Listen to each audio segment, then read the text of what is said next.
గ్రంథాలపై భరించాడో సంసార సాగరంలో ఆటుపోట్లను నేర్పరిగా సంయమనంతో సమన్వయంతో సీతాదేవి నిర్వహించింది.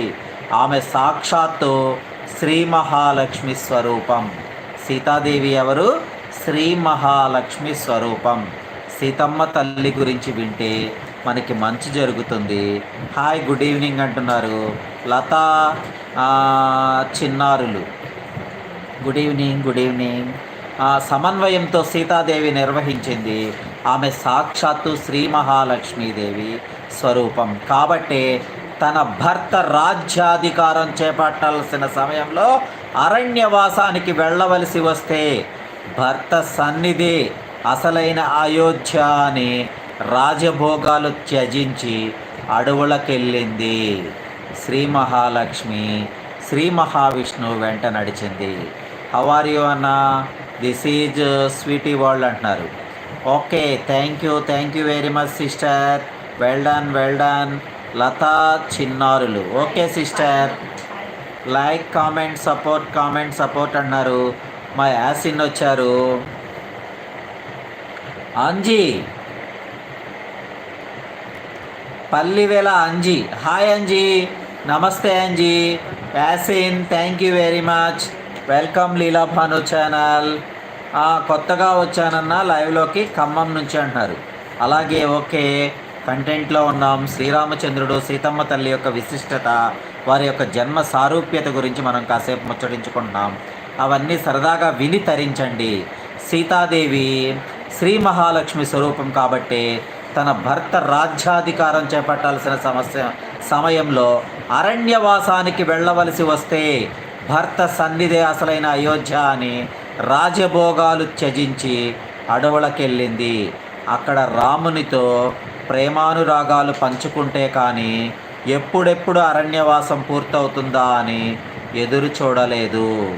అందుకే మన జ్ఞాపకాల్లో వారిద్దరి ఎడబాటే గుర్తున్న దంపతులుగానే మళ్ళీ సీతారాములే గుర్తొస్తారు.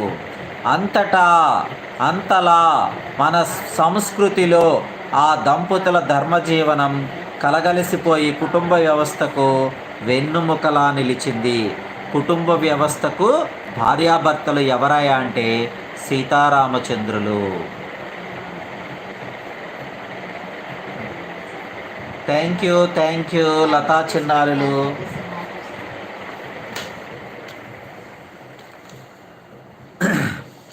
స్మృతివనంలో అంతలా మన స్మృతిలో, మన సంస్కృతిలో ఆ దంపతుల ధర్మజీవనం కలగలిసిపోయి కుటుంబ వ్యవస్థకు వెన్నుముకలా నిలిచిందనమాట. అంతటి మహద్భాగ్యం మనం ఇతిహాసాల్లో ఇవాళకి కూడా ఏకపత్ని వ్రతుడు అంటే శ్రీరాముడు, భర్త అడుగుజాడల్లో నడిచిన వ్యక్తి అంటే సీతమ్మ తల్లి అని చెప్పుకుంటాం. కష్టంలో కూడా నిలిచి ఆ మహాతల్లి అరణ్యవాసానికి వెళ్ళింది, కానీ తన భర్త ఎక్కడుంటే అక్కడే అయోధ్య అనుకుంది తప్ప అయోధ్య యొక్క విశిష్టత కోసం కోరుకోలేదనమాట. అలాంటి మహాసాధ్వి గురించి ఈరోజు మనం మాట్లాడుకోవటం. డైరెక్ట్గా శ్రీ మహాలక్ష్మి శ్రీ మహావిష్ణువు యొక్క విశిష్టతను మనం కాసేపు ముచ్చటించుకుంటున్నాం, అంతే తప్ప మన గొప్పతనం ఏమీ లేదు ఇక్కడ. మన స్త్రీ దేవతలంతా ఆయుధాలు ధరించే దర్శనమిస్తారు. ఏ ఆయుధమో ధరించకుండానే దుష్ట సంహారం చేసిన శక్తి స్వరూపిణి సీతమ్మ. ఆమెను ఏనాడు నిరాశ నిస్పృహలు ఆవహించలేదు. తన స్థితికి ఎవరిని పల్లెత్తు మాట కూడా అనలేదు. అలాగని హనుమంతుణ్ణి వేధించటం, రాక్షస ప్రవృత్తి మన సహజ గుణమైన క్షమను కోల్పోవద్దని హితువు చెప్పి వారించింది. హనుమంతుడు మనం రాక్షస ప్రవృత్తి మనది కాదు, మనది ధర్మము యొక్క సహజ గుణము మనది, క్షమని కోల్పోవద్దు అని హితువు చెప్పి వారించి తనకు బంధించిన రావణుని భర్తతోనే సంహరింపచేసింది.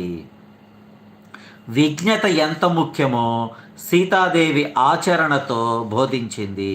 మూర్తీభవించిన ధర్మస్వరూపం శ్రీరాముడైతే ఘనీభవించిన స్థితప్రజ్ఞ స్వరూపం సీతాదేవి.